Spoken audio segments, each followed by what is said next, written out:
तो अमेरिका ने ईरान के लिए था कि बीती रात उसके लिए कयामत की रात होने वाली है, तबाही की रात होने वाली है, लेकिन हो दोस्तों इसका उल्टा गया है। और यह बात मैं क्यों कह रहा हूं अभी आपको इसी वीडियो में आगे पता चल जाएगा। ईरान ने एक ऐसा अटैक किया है जिसके बाद से इजराइल अंदर तक हिल गया है। दरअसल ईरान ने इजराइल की ऐसी जगह पर चोट की है जिसके बारे में ना तो बेंजामिन नेतन्याहू ने कभी सोचा होगा और ना ही डोनाल्ड ट्रंप ने। ईरान ने अपनी 26वीं लहर में इजराइल के ऐसे ऐसे ठिकानों को तबाह किया है, वो तस्वीरें अभी मैं आपको दिखाऊंगा। आपको बताऊंगा कि किस तरीके से इजराइल, जिसको एक तरीके से शील्ड के तौर पर बेंजामिन नेतन्याहू की सरकार ने बना रखा है, अब उसका असली और सियाह सच निकल के सामने आने लगा है। दरअसल किस तरीके से ईरान ने इजराइल में लोगों को, या जो उनके जो सेना से जुड़े हुए जो लोग हैं उनको मारा है, उसका असली आंकड़ा निकल के सामने। और यह सब कुछ तब हो रहा है जब अमेरिका जैसा ताकतवर मुल्क उसके साथ लड़ रहा है। बहुत सारी खबरें हैं, बहुत सारी तस्वीरें हैं, आखिरी तक ये वीडियो देखिएगा। हो सकता है वीडियो थोड़ा सा लंबा हो क्योंकि खबरें बहुत सारी हैं। पूरी रात ईरान ने किस तरीके से मारा है वो तस्वीरें मैं अभी आपको दिखाने वाला हूं, लेकिन सबसे पहले ये ईरान द्वारा जारी की गई उसके अटैक की 26वीं किस्त और ये तस्वीर 2 Promise 4 की क्रडल का ये वीडियो। क्रडल ने ये सीधे तौर पर इसको जारी किया अपने ट्विटर हैंडल से, और इसमें सीधे तौर पर जो बताया वो आपकी स्क्रीन पर ट्वीट देखे। इसमें बताया गया कि Iran Islamic revolutionary guard corps IRGC announce the launch of 26th wave of operation 2 Promise 4, describing it is as a combined drone and missile operation carried out under the scad code या हैदरे करार। इस code के साथ उसने अपनी 26वीं एक तरीके से किस्त अमेरिका और ईरान पर लॉन्च की, जिसमें इमाद, घायदर सहित और तमाम सारी मिसाइलें इस्तेमाल की, जिसमें मल्टीपल वॉरहेड का इस्तेमाल किया गया। यानी कि वही वाली स्थिति, वही हथियार जो कम लागत में ज्यादा नुकसान कर रहे हैं। इसका सीधा सीधा मतलब है कि 8वें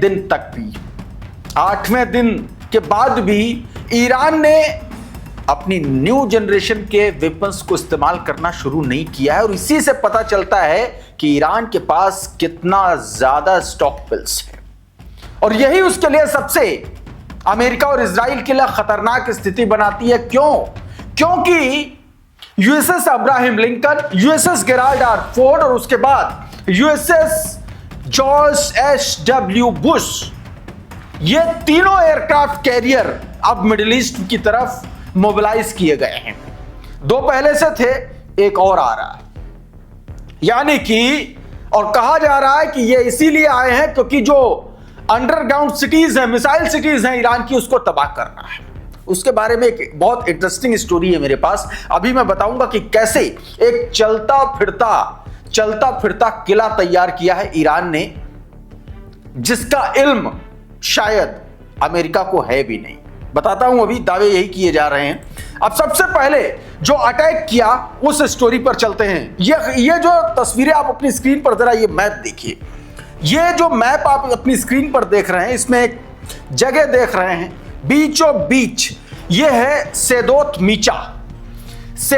मीचा जो है वो इजराइल का परमाणु ठिकाने का अड्डा है, परमाणु ठिकाना है।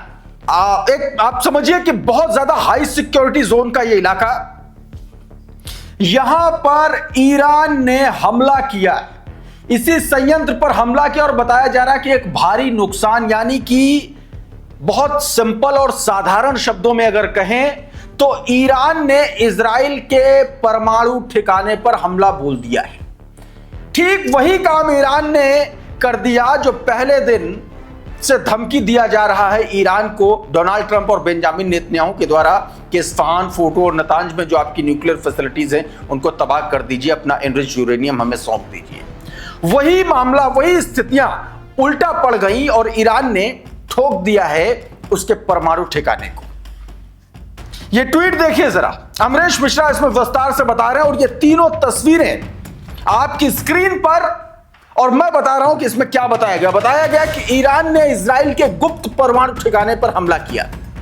ईरानी नौसेना ने ड्रोन हमले के जरिए अमेरिकी ठिकानों और इजराइल में भारी गोलाबारी को निशाना बनाया।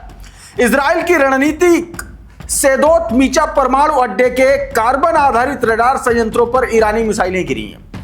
ये जो कार्बन आधारित रडार संयंत्र हैं उसके वहां पर ईरान की मिसाइलें गिरी हैं। इस अड्डे पर इजराइल की रणनीतिक परमाणु क्षमता और जेरिको आईसीबीएम मिसाइलें रखी हैं, परमाणु मिसाइलें रखी हैं और इन्हीं को निशाना सीधे तौर पर बनाया गया।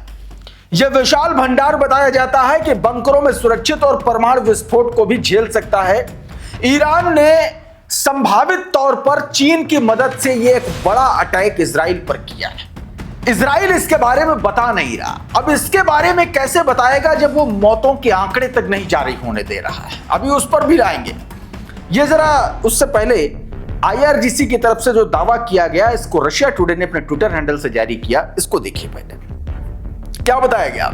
Iran arm forces claims 220 plus अमेरिकी कैजुअलिटीज इन पास्ट 24 आवर्स।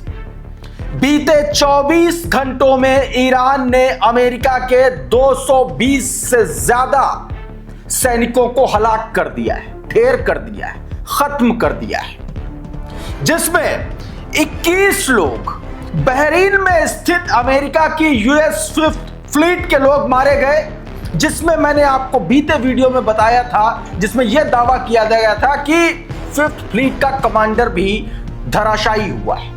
दावा किया गया, इसका पुष्टि नहीं हुई है। 200 से ज्यादा लोग जो मारे गए या घायल हुए वो अल दफरा एयरबेस पर, और इसके अलावा अमेरिकी ऑयल टैंकर को जो निशाना बनाया गया, दावा किया जा रहा है उसमें कोई नहीं बचा।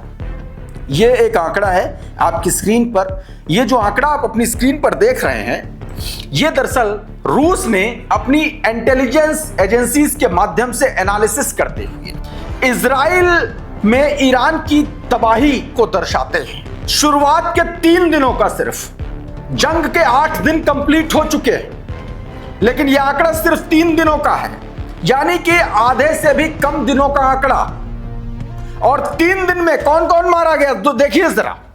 6 इजरायली जनरल मारे गए। इजरायली जनरल मारे गए, आप समझ रहे हैं कितनी बड़ी बात। कभी नहीं मारे गए, इतने दिनों से जंग चल रही, लेकिन यह काम किसने किया? ईरान ने किया। 32 मोसाद के एजेंट मारे गए। दुनिया के सबसे खौफनाक, सबसे ताकतवर, सबसे होशियार, सबसे ज्यादा इंटेल गैदर करने वाली खुफिया एजेंसी, जिसके बारे में कहावतें दुनिया भर में बनाई जाती हैं, बताई जाती, उसके 32 एजेंट ईरान ने मार दिए। और यह किसी सोशल मीडिया हैंडल के जरिए नहीं बताया जा रहा है, यह रशिया की इंटेलिजेंस एजेंसीज ने दावा किया है अपने एनालिसिस के आधार पर। 198 एयरफोर्स ऑफिसर मारे गए और 78 शिनबेट क्या है?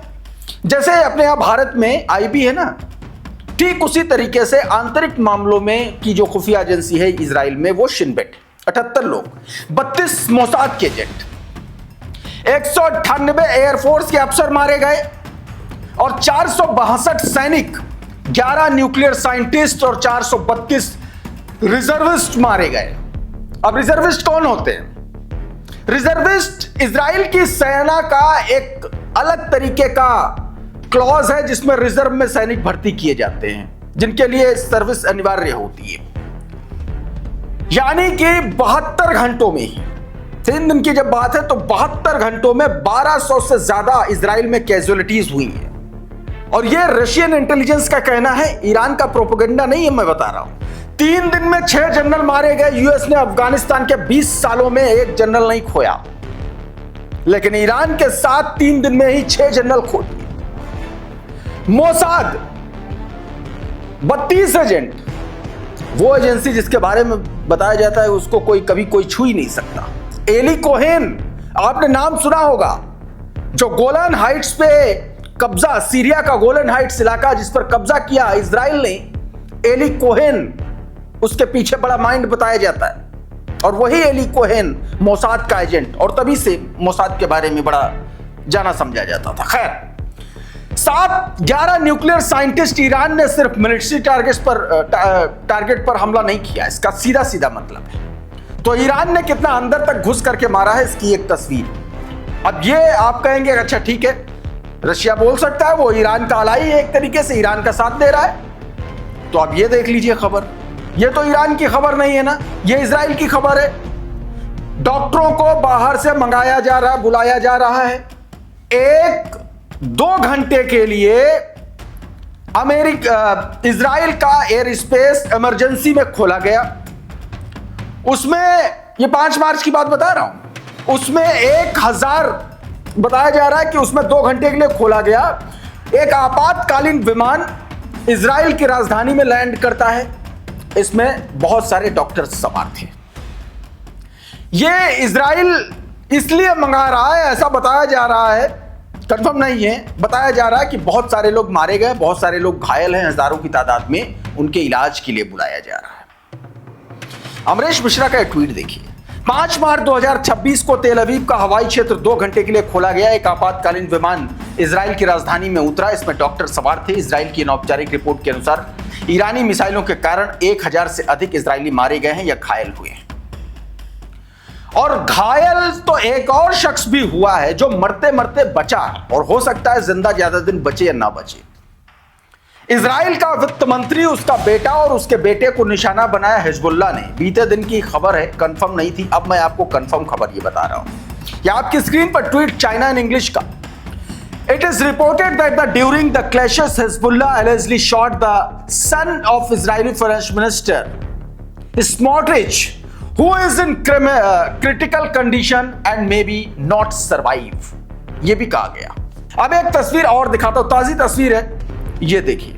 अमेरिका का हर्मस मिसाइल लॉन्चर, और उसको देखिए कैसे निशाना बनाया गया। ये बहरीन से ईरान की तरफ भेजा गया, यानी कि ईरान पर हमला किया गया। ताजा हमले की तस्वीरें हैं। अमेरिका ने अपने बहरीन बेस से ईरान पर हर्मस मिसाइल दागी है, और ये उसकी तस्वीर है। वॉर मॉनिटर ने इसको जारी किया, और तमाम सारे ट्विटर हैंडल पर ये जारी किया। अब एक और तस्वीर, एक और खबर जो मैंने आपको शुरुआत में बताया था कि ईरान दरअसल किस तरीके का गेम खेल रहा है, वो आपको समझना चाहिए। जरा ये पहले वीडियो देखिए आपकी स्क्रीन पर, ये वीडियो देखिए, इसके बारे में मैं आपको विस्तार से बताता हूं कि दरअसल हुआ क्या है। अब जरा इस ट्वीट पर गौर करिए। Iran has been hiding ballistic missile inside the ordinary cargo ships in the Indian Ocean. Hind महासागर के अपने साधारण से दिखने वाले जहाजों में मिसाइलों, बैलिस्टिक मिसाइलों का जखीरा छुपा करके रखा है, ऐसा इसमें दावा किया गया ईरान ने। Turning merchant vessel into the surprise launch platform that could strike the B2 base at Diego Garcia. Diego Garcia एक ऐसा बेस है अमेरिका और इजराइल का, दोनों का मिला के आप कह लीजिए, जो एक चलता फिरता, तैरता हुआ, समंदर में तैरता हुआ उसका सैन्य अड्डा है। उसको निशाना बनाने के लिए ईरान के ऐसे वेसल हैं, ऐसे जहाज हैं, माफ कीजिएगा, जो समंदर में तैर रहे हैं, साधारण दिखते हैं, लेकिन वो किसी भी वक्त एक हाईटेक जहाज में तब्दील हो सकते हैं, और वहीं से वो अपनी मिसाइलें लॉन्च कर सकते हैं, ड्रोन लॉन्च कर सकते हैं। ये इसमें बताया गया। अब जिनको डियागो गार्सिया के बारे में नहीं पता है, उनको ये ट्वीट भी देखना चाहिए। इसका हिंदी अनुवाद मैं आपको बताता हूं, जरा आपकी स्क्रीन पर देखिए, इस ट्वीट को देखिए। हिंद महासागर में स्थित एक बेहद दूरस्थ द्वीप, दशकों से अमेरिका की सबसे अहम सैन्य लॉन्चिंग साइट्स में से एक माना जाता है। यह संयुक्त रूप से यूनाइटेड स्टेट और यूनाइटेड किंगडम द्वारा इस्तेमाल किया जाने वाला, माफ कीजिएगा इजराइल नहीं, यूके इस्तेमाल किया जाने वाला सैन्य अड्डा। रिपोर्ट्स के मुताबिक जब ईरान के साथ युद्ध शुरू हुआ तो ब्रिटेन ने कथित तौर पर इसी बेस से अमेरिकी ऑपरेशनों को इस्तेमाल करने की अनुमति नहीं दी। डोनाल्ड ट्रंप ने कहा इस फैसले की वजह से अमेरिका को अपने सैन्य विमानों और ऑपरेशन के लिए वैकल्पिक लोडिंग और लॉन्चिंग लोकेशन ढूंढने में 3-4 दिन का समय लगा। इसी डियागो गार्सिया को एक तरीके से यूके ने परमिशन नहीं दिया था। अब आप सोचिए कि इसी पर निशाना साधने की तैयारी में है। दावा यह किया जा रहा है कि यह उड़ा चुका होता अगर यूके ने परमिशन दे दी होती। एक और तस्वीर देखिए, यह दुबई इंटरनेशनल एयरपोर्ट पर सुबह की तस्वीर, इसको उड़ाया गया तेहरान टाइम्स के हवाले से, डायरेक्टली हिट किया है दुबई एयरपोर्ट पर। आप अपनी स्क्रीन में ये साफ तौर पर देख सकते हैं। कुल मिलाकर के कहना सिर्फ यह है कि ईरान आने वाले वक्त में महीनों की जंग के लिए तैयार बैठा हुआ है, सब कुछ पता है। अब देखना होगा कि ईरान की इस लड़ाई को अमेरिका किस लेवल तक ले जाता है। इस वीडियो में इतना ही। बहुत बहुत शुक्रिया, बहुत बहुत धन्यवाद। आप जुड़े रहिए आपके अपने चैनल द कॉन्फ्लिक्ट लेंस के साथ। नमस्कार।